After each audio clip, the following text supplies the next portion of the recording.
Morning everyone. মই এতিয়া এয়া ৰাতিপুৱা কামত আহিলোঁ, কুকমেন কাম।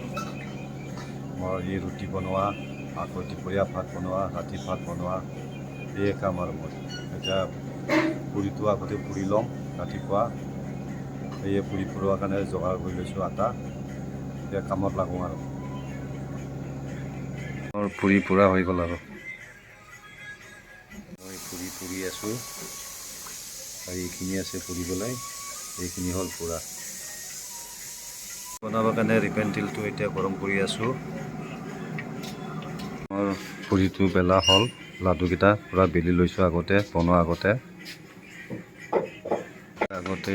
বেলি লওঁ। এইটো পুৰিটো পূৰা বেলি লৈছোঁ এইখিনি। ৰিফাইন তেল অকণমান সানি ল'লোঁ, বেলিবৰ কাৰণে ভাল হয়। গোল গোলকৈ লাডু বনাই আছোঁ মই। আটাটো চেপেটা কৰি লৈছোঁহে, এতিয়া কটাৰী দি কাটি দিওঁ আৰু পিচ পিচকৈ।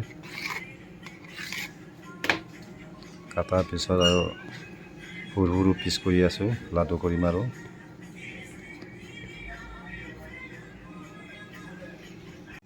এয়া আটাটো পূৰা মাৰি আছোঁ মই, কুমলীয়া গৰম পানী দি পেলাই। এতিয়া নৰম হৈছে আৰু পূৰা মাৰি আছোঁ আটাটো ধুনীয়াকৈ মাৰা হৈছে প্ৰায় মোৰ আটাটো।